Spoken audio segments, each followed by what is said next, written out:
Hello everyone, welcome back to my channel the fellowship of the pen. So आज जो हमारा topic रहेगा वो रहेगा जोसेफ एडिसन का मेडिटेशंस इन वेस्टमिनिस्टर एबे।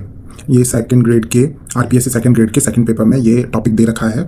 ये एक ऐसे है। So let's start with the questions. हम क्वेश्चंस करेंगे इसके ऊपर, ठीक है। So first question, where does the narrator find himself at the beginning of the essay. So essay के बिगिनिंग में नैरेटर अपने आप को कहाँ फाइंड करते हैं? तो इसका आंसर होगा, जो नैरेटर होंगे वो विजिट करते हैं एबे।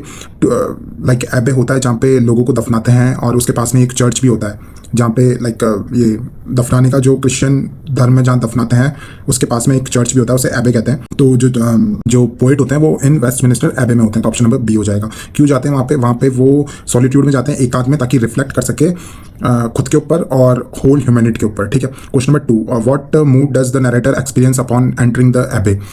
तो कैसा एक्सपीरियंस जब एबे में एंटर हुए थे, तो कैसा एक्सपीरियंस नैरेटर को हुआ? तो उन्होंने मेडिटेटिव मूड में चली गए थे वो, ठीक है, क्योंकि वो जो साइलेंस थी, जो डार्कनेस थी और मॉन्यूमेंटल जो टॉम थे, उन्होंने उनके अंदर एक डीप सेंस ऑफ सीरियसनेस और कंटेम्पलेशन डेवलप कर दिया था। तो ऑप्शन नंबर बी हो जाएगा, ठीक है। Question number 3, what does Edison compare the एबे टू। एडिसन ने जो एबे था उसको किससे कंपेयर किया था? वो उन्होंने किया था a library of the dead, क्योंकि एबे के अंदर दफनाने की जगह होती है, ठीक है।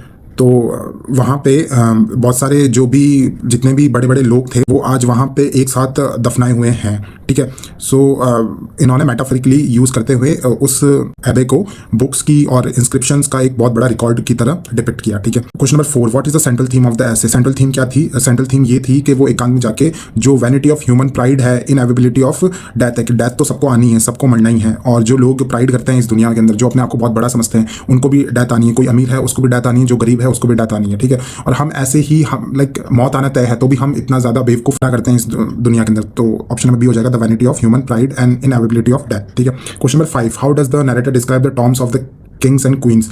जो टॉम थे किंग्स और क्वींस के, लाइक जहाँ पे दफनाते हैं तो एक पत्थर या फिर कुछ ऊपर कुछ मकबरा टाइप बना देते हैं, तो नैरेटर ने उसे कैसे डिस्क्राइब किया किंग्स और क्वीन के जो टॉम्स थे उन्हें?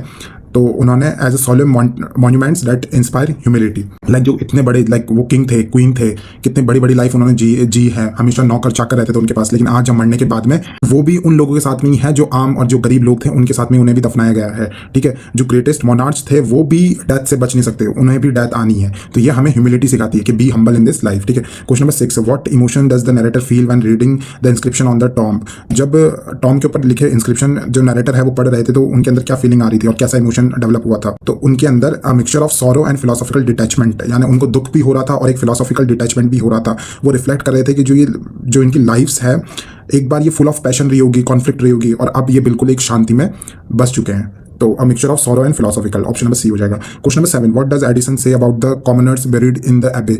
जो कॉमन पीपल थे तो वो भी दफने हुए थे वहाँ पे, तो उनके ऊपर एडिसन ने क्या बोला? तो एडिसन बोलते हैं कि जो डेथ होती है वो किसी को इग्नोर नहीं करती, वो सोशल हायरार्की नहीं देती, किंग्स और कॉमन्स को वो सेम ट्रीट करती है और सेम फेट होता है ना। तो ऑप्शन नंबर बी हो जाएगा, they are buried with the same pomps as kings, ठीक है। Question number 8, what does the narrator mean by the vanity of human pride. जो इस phrase the vanity of human pride से narrator का मतलब क्या था? तो नैरेटर यहाँ पे ये बोलते हैं कि जितनी भी हमें वर्ल्डली अचीवमेंट्स होते हैं वो सब एक मिथ होते हैं, वो सिर्फ हमारा एक माया होती है, ठीक है। अगर जो हम टाइटल्स इस दुनिया में रखते हैं, जो वेल्थ रखते हैं, वो सब खत्म होनी है। डेथ के बाद में हम ना कुछ लेके आए ना कुछ लेके जाएंगे। The absolutely placing high value on titles and wealth that perish, ठीक है। Question number 9, what kind of people does the narrator see in the abbey during his visit. कैसे टाइप के पीपल नैरेटर देखते हैं उस एबे के अंदर जब वो वहाँ पे विजिट करते हैं? तो A only tourist, B mourners and curious visitors, C scholars and priest, D only the clergy. So जो ऑथर है वो मॉर्नर्स एंड क्यूरियस विजिटर्स को वहाँ पे देखते हैं, है ना, ठीक है। और ये रिफ्लेक्ट करता है, ये एक कॉन्ट्रास्ट है किन के बीच में? जो डेड पीपल है और लाइफ के बीच में, ठीक है। Question number 10, how does Addison characterize the passage of time. Passage of time को कैसे कैरेक्टराइज किया एडिसन ने? तो as a river that moves quickly, या फिर B as a relentless force that levels all human distinction. तो option number B हो जाएगा as a relentless force that levels all human distinction. तो जो पैसेज ऑफ टाइम होता है ये एक ग्रेट इक्वलाइजर का काम करता है, लाइक ये हर एक इंसान को इक्वली बना देता है at the end of the day, या फिर at the end of the day life के जब हमारी एंड हो जाती है तो सब इंसान कुछ ना लेके जाएगा, तो सबको एक समान बना देती है, ठीक है।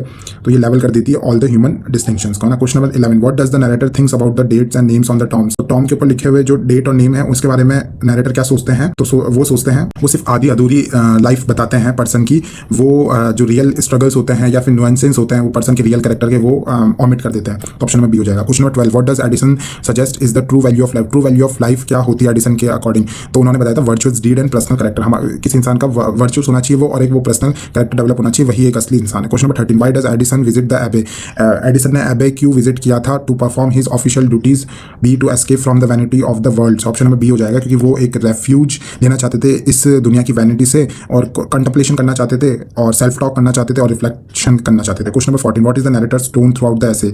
सो टोन कैसी थी नैरेटर की थ्रू आउट द एसे? तो पेंसिव, डिटैच एंड मॉरलाइजिंग। वो एक मॉरल पीस दे रहे थे, उसके साथ में डिटैच थे, एज ऑब्जर्वर उन सबको देख रहे थे, ठीक है, और डिफेंसिव थी, ठीक है। Question number 15, what does Edison imply about the vanity of fame? Fame के बारे में, लाइक जो लोग प्राइड करते हैं फेम में, तो उसके बारे में एडिसन ने क्या बोला कि ऑप्शन बी हो जाएगा, फेम इज फ्लीटिंग, यानी फेम एक ना एक दिन खत्म हो ही जाएगी, और ये तो बेस्ड होती है ट्रिवियल अचीवमेंट्स। लाइक वो अचीवमेंट्स क्या ही मतलब, क्योंकि at the end of the life कोई याद नहीं रखेगा उन अचीवमेंट को, ठीक है ना। तो वो वैनिटी है या फिर ट्रिवियल है, ठीक है। इंसान के पास एक अच्छा कैरेक्टर होना चाहिए, ठीक है, और वर्चुअस होना चाहिए। Question number 16, how does the narrator interpret the clash of interest in the एबे?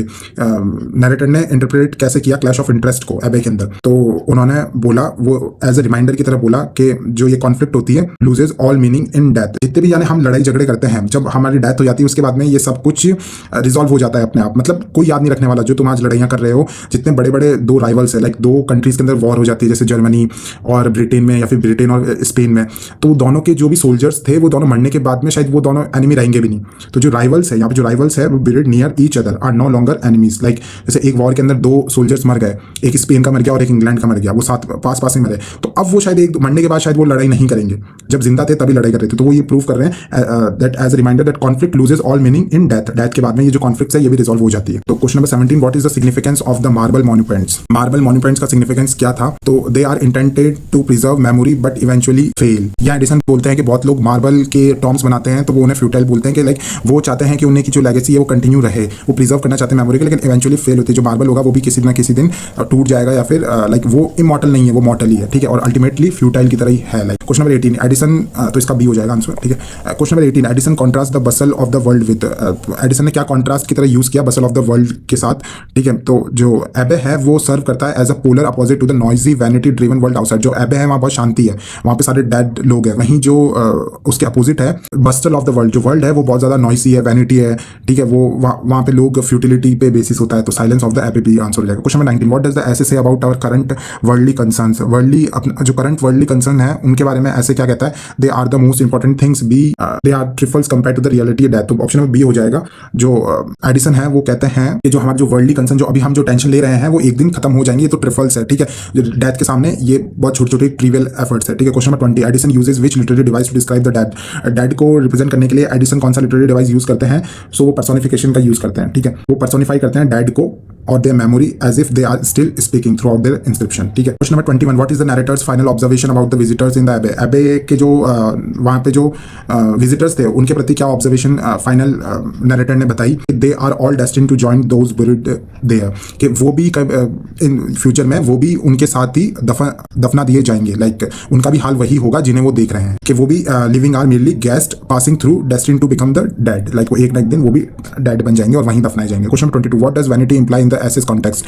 तो जहाँ पे ये वैनिटी का वर्ड यूज किया है ये क्या इंप्लाई करता है? Excessive pride in one's achievement और स्टेटस, ठीक है। Question number 23, which aspect of abbey does the narrator find most humbling? कौन सा एस्पेक्ट जो एबे का था नैरेटर को बहुत ज्यादा लाइक हम्बल वाला लगा, ठीक है। तो जो लाइक ऑप्शन नंबर बी हो जाएगा, the proximity of kings to commoners. Like जो वहाँ जो एस्पेक्ट था कि जो सबसे अमीर आदमी जो किंग और क्वीन थे वो भी एक गरीब इंसान के पास में ही दफनाए हुए थे, तो ये सबसे ज्यादा हम्बल एस्पेक्ट लगा। Question number 24, the essay serve as the memento mori, what does this mean? तो मेमेंटो मोरी का मतलब होता है a reminder of death. Like जब वो वहाँ पे विजिट कर रहे थे तो ये जो ऐसे है ये हमें रिमाइंड करवाता है कि डेथ सबको आने वाली है, सो बी हम्बल, बी वर्चुअस। और ये जो हम लाइक हम छोटी छोटी बातें, हम जो लड़ाई झगड़े करते हैं, और ये फ्यूटिलिटी ऑफ लाइफ को सिग्निफाई करती है, वैनिटी ऑफ लाइफ को करती है, ठीक है। Question number 25, Addison's prose style in this essay is best described as. जो एडिसन का प्रोज स्टाइल था वो किस तरीके से था? तो बैलेंस्ड था, क्लियर था एंड एलिगेंट था, ठीक है। ऑप्शन नंबर बी हो जाएगा। तो thank you for watching the video. अगर आप अभी तक देख रहे हैं तो please subscribe my channel and like this video. आप कमेंट्स में बता सकते हैं कि मैं अगली वीडियो किस टॉपिक पे बनाऊं। थैंक यू, सी या बाय।